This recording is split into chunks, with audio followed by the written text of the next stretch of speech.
Hey guys, that one kid in middle school that could slam dunk, but then fast forward to a couple years later and he has a kid at 19. He's been arrested multiple times and is stuck in a loveless marriage. Also, he's morbidly overweight, and you wonder how because he was very fit in middle school. Here with another video. Today, I'm going to show you guys a very simple card control that allows you to get a selected card from the middle to the top of the deck. Now, I've used this control on Instagram, which is right here, PigCake69. Go ahead and follow me there, where I drop some videos on a non-regular basis to do with some little aspect of card moves. You might see like a little bit of a move here and there, a little bit of a trick, you know, some heat, as the kids like to say these days. So I'm gonna cut to that video now, which I will play with non-copyrightable, non-demonetizable music.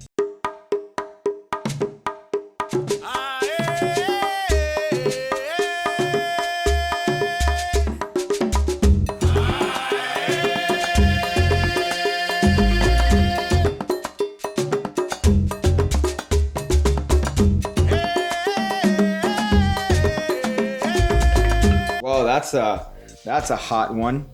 That's even hotter than this PigCake merch. This PigCake merch. You should definitely check out the link below as to how you could look fresh AF with the PigCake hoodie.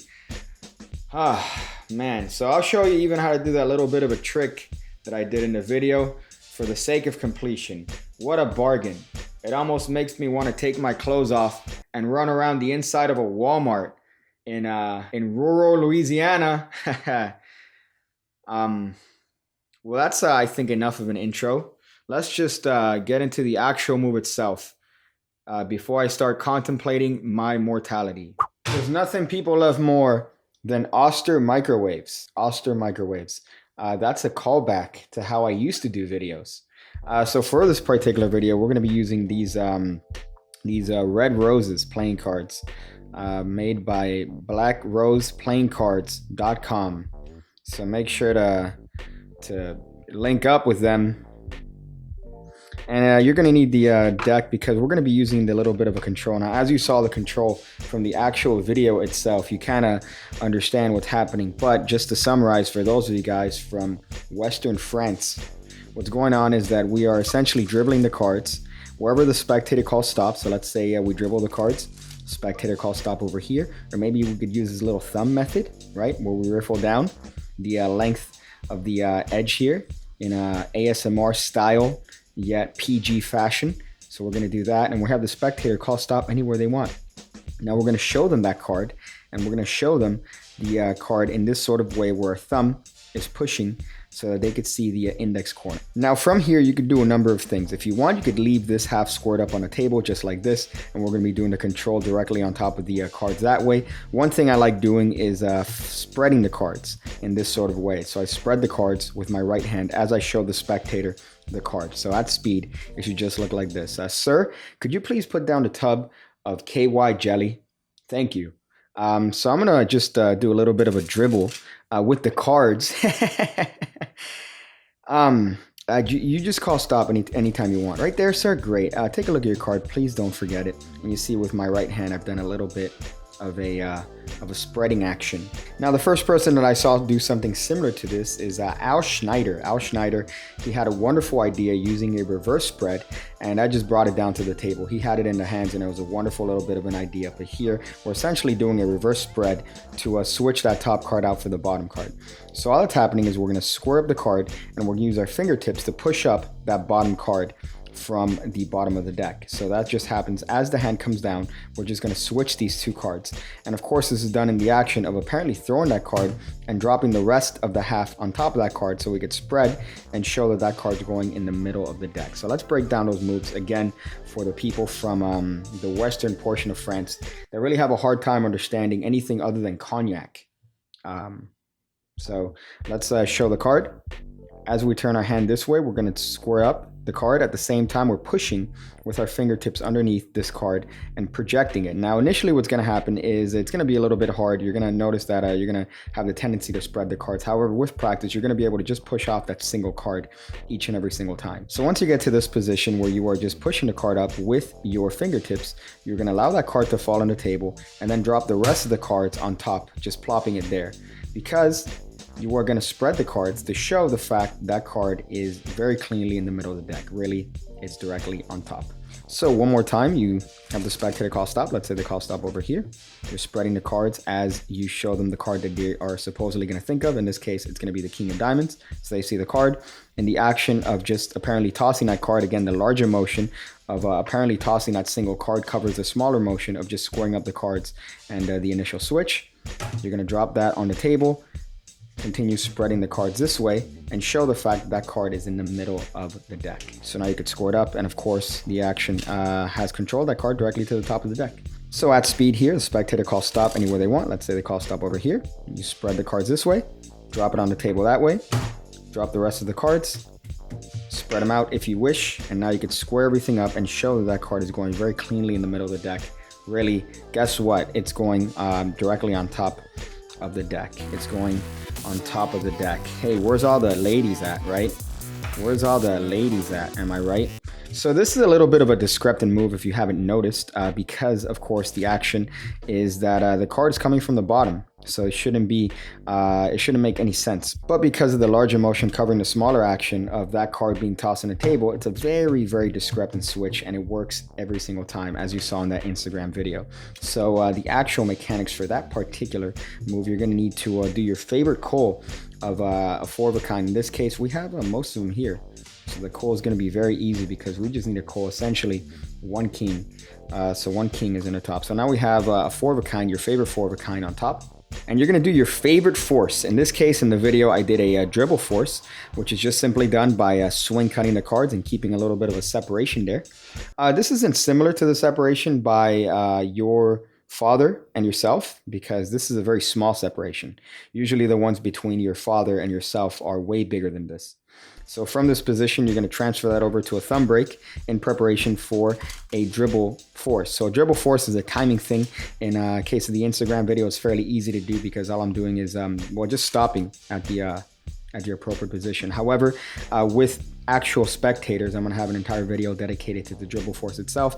It's going to be a little bit of a timing thing to get it down and to actually force that card. But if you notice, we're going to be in the same exact position as the control once we actually dribble down to the break.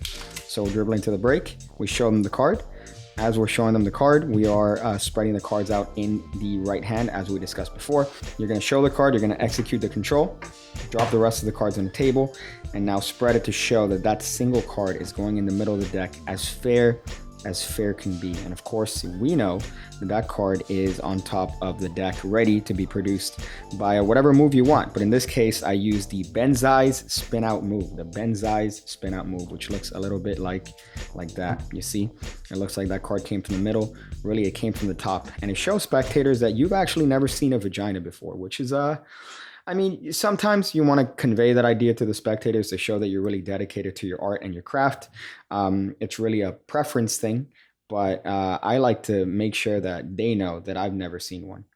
So here, all that's happening is we are going to bring the bottom half to the right and the top half to the left. So my left hand is grabbing the top half and I'm putting that towards the left. The bottom half is in my right hand and I'm just pushing that towards the right. But as that move is happening, my dirty little finger here, my dirty little right finger is just sliding that top card towards the right. So this is all happening as I am just separating both halves. This half is allowing my finger to separate that card from the rest of the deck. So that's pretty much it. So when that happens, all you're gonna do is just do a little bit of a forward action with your hands, just like that, and that card is just gonna spin out. Now, if you get that card to just kind of like dribble out like that, that's going to require a little bit of practice for you to actually get the card to spin. But a little bit of a hot tip there is to rotate the hands so that's what gives it the spin action. But that is essentially the Benzai's spin out move. So that is just the basics of it. It's a very nice, easy production, and it looks like well, if you do it with 2 cards, it looks even better because then you could kind of like produce it and do one of these cardistry memes to cover the fact that you messed up. But essentially all you're doing is a slip cut, but using a forward momentum to spin that card out. So that's the first one here. So after that initial Banzai spin out move, your hands come back together. So your right hand and your left hand come back together, and your finger of the right hand is gonna grab this top card and allow it to slip onto the right half here. So that's all that's happening as you do the Banzai spin out move. So at speed, it just looks like that. Now, this isn't a move necessarily that you're hiding, but it is something that's going to be covered by the fact that the eyes are drawn to that. So now at this point, all you have to do is turn this card over in the left hand, turn this card over with your right hand, then with your left hand, you're turning over this card. In a continuous action, you're going to reach over and grab the card that you Banzai spin out moved and turn that one over as well. So let's go over that one more time. There's a little bit of a production by Ed Marlowe. I believe he uses to produce the aces, but it's a nice little bit of a simple thing to do. So you're just gonna do the Banzai spin out move. At the same time, your fingers are coming in, slip cutting this one, using your left hand to turn over the top card of the left-handed stack, right-handed stack, left-handed stack again, right hand continues and reaches over for this card, which hopefully you haven't projectiled over to China. Turn that puppy over and you have a nice little bit of a production, which is nice because guess what? You've produced all the cards. You've produced all the cards when a spectator has only picked one. So that's a nice little bit of a way to get a 4 of a kind, right? Right, boys? But case in point, you see how we could use that nice little bit of a control to apparently facilitate this little bit of a routine. So it's a nice control. The conviction is that that card's in the middle of the deck. Really, I think we know better. We know better than that. Man, you guys really get it good here on the PigCake channel. Oh boy. Hey, if you guys want to do and learn moves, you could join the PigCake Card Academy, which is akin to the PigCake Coin Academy, where $5 a month gets you access to over, I think, 100 videos already. 100 videos covering coin and card work. Man, that's a bargain, dude. That's like a bargain, dude. And then you get 2 new videos every week. What? Huh? Who does that? I do. I do that. So make sure to join. The link is in the description below. Support the channel and, learn some magic. So it's a win-win for everyone, dude. It's like great. And if you want to pony up a couple more bucks, $10 a month gets you the Mentalism Academy. The Mentalism Academy. Every week I drop a video going over some aspect of mentalism, whether that's theory, a particular trick, a move, something. So that's another hot way to support it. And even $1, man. $1 a month gets you 2 tutorials a week that you wouldn't get elsewhere. You're not going to get them on YouTube. Gets you 2 tutorials a week. I really shouldn't have shilled this at the end of the video because most people have tuned out already. That's a clever little bit of marketing mishap that your boy has done. But you know what? I trust that you guys watched the entire video. So thank you guys. I'm going to go figure out different ways to use a refrigerator that looks like it was made in the 90s as a way to store my food and not spoil it. Not spoil it.